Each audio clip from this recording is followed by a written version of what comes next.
कचहरी में आप खोलते हैं एक इंटरनेशनल केस जिसमें संविधान की टेक्निकलिटीज भी हैं और ग्लोबल डिप्लोमेसी को लेकर जबरदस्त खबर भी। चर्चा अमेरिका के राष्ट्रपति डोनाल्ड ट्रंप के बयान की है।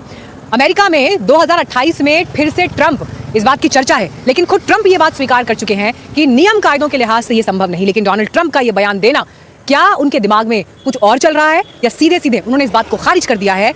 इस संभावना को टटोलती है रिपोर्ट, देखिए।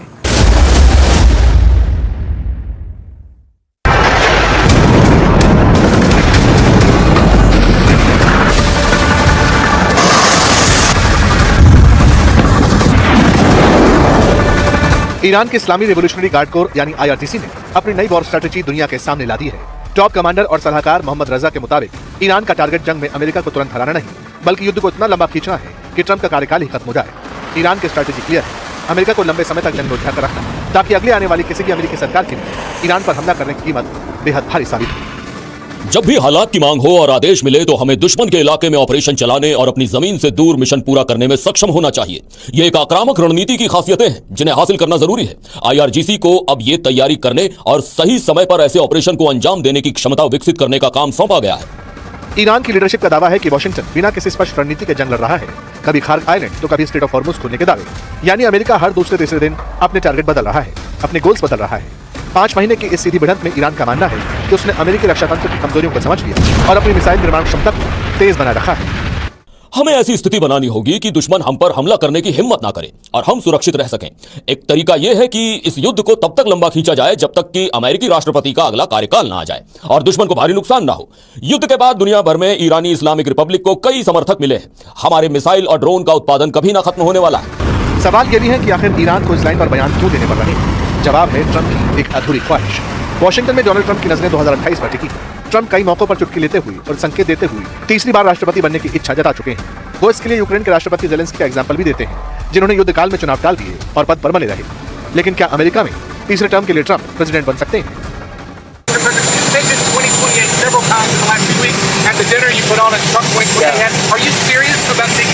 Everybody asked me that question, and you know that the law is very strong on that. I'd love to run, but the law is very strong. I get asked by well, even tonight they're screaming at the event, 2028. No, everybody wants me to do it, but the law is very strong. जिस कानून की बात Trump कह रहे थे उसे समझ लीजिए।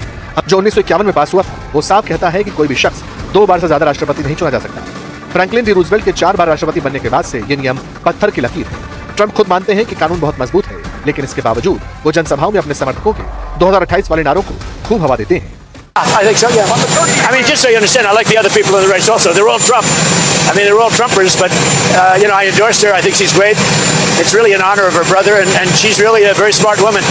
Lindsey loved his sister. More than anything else, he would tell me about his sister, that she's just outstanding. He actually said, she's better than him. That was hard for Lindsey to say.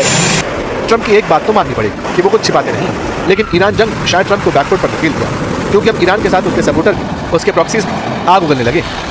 Yemen के हुती विद्रोहियों ने बाब अल मंदेब straight में Saudi अरब से जुड़े एक व्यावसायिक जहाज तिहामा पर घातक मिसाइल हमला किया।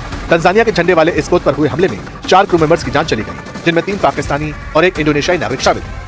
किसी ने नहीं सोचा था कि ईरान अमेरिका और उसके साथ इजरायली सरकार और कई अन्य देशों के विरोध के बावजूद इस तरह डटा रहेगा, झुकेगा नहीं और आखिरकार दुश्मन को बातचीत के लिए मजबूर कर देगा। चलिए, इसी के साथ रांची से कचहरी में और मेरे साथ इतना ही। स्टूडेंट्स की आवाज़ लगातार NDTV के इस माइक के जरिए आपके सामने हम बुलंद करते रहे। ये प्रयास और ये रिपोर्टिंग रुकेगी नहीं। हालांकि मुझे यहाँ से दीजिए इजाज़त। कल से आपसे होगी फिर स्टूडियो में मुलाकात। देश और दुनिया की सभी खबरों के लिए आप देखते रहिए NDTV इंडिया।